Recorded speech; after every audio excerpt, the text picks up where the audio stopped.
All right, welcome to Mrs. Smalls Tries It All, the channel where Mrs. Smalls tries a little bit of everything and shares with you how it's done. So today I'm out here with my mom. Hi, Mom.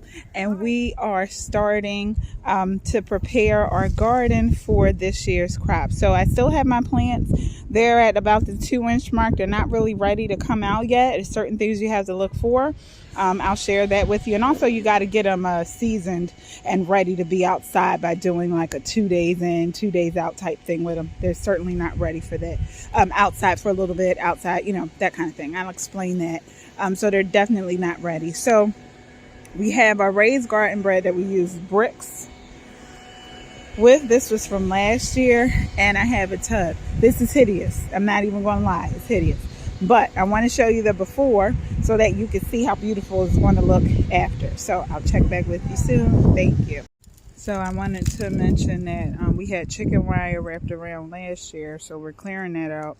And of course getting rid of the weeds and like the dead plants from last year. I'm sure this is something we should have did probably at the end of the summer, but we did not. But here we go. Cool thing though, I noticed that my greens are growing back. I am letting them grow wild because I'm trying to see if I could save the seeds and use them for next year. I already have seeds from my survival garden kit that I know those seeds that come will be able to be replanted, but I want to see if I can do the same with these. I'm trying to practice and see what goes on with this. All right, so as you can see, we got the weeds out and the dead grass that was growing, and now we are hammering the posts in. So we got these posts here. They come, I think they were like, what did they say, 52, what? Oh, 5 feet, right? So we got these 5 feet long posts, and what we did was we cut them in half and hammered the pointy part into the yard. And so the next step would be to take the chicken wire and the rabbit proof fencing that we have and use the staple gun around it. I also have some hinges, and I'm going to make like a little wannabe fence to kind of close the part off so that we can easily come in and pick, as opposed to having to lean over this stuff and pick. Yeah, make a little doorway. Make a little doorway. Easily accessible. Yeah. Opening and closing. As opposed to stepping over how I was doing before, climbing over and stepping over stuff. Too easy to fall. Yeah. Done that a couple times. All right.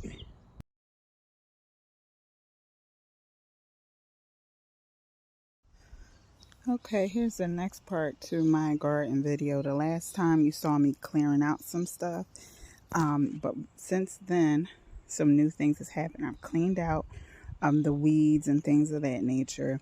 I've added a fence. I just pretty much use rabbit-proof fencing wire.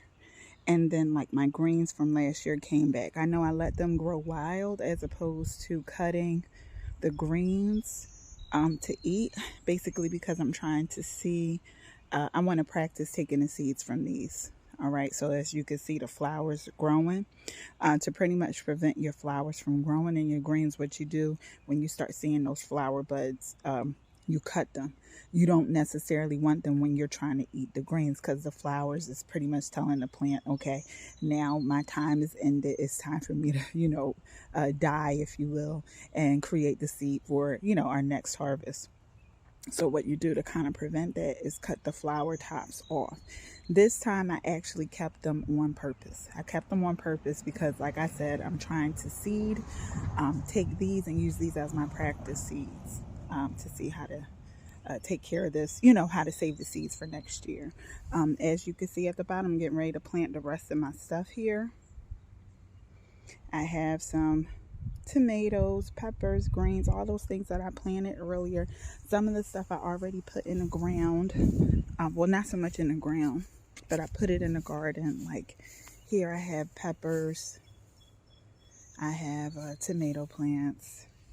Here's another set of tomato plants. I put this inside of that tub. I'm in the process of painting a mural on this tub. I'm going to do like vegetables or something like that. Something cute so that it doesn't look so ugly out here. All right, and I have more tomatoes and another thing of peppers. Okay, so today what my goal is to do is plant my eggplant, some more tomatoes, and some greens and cabbage.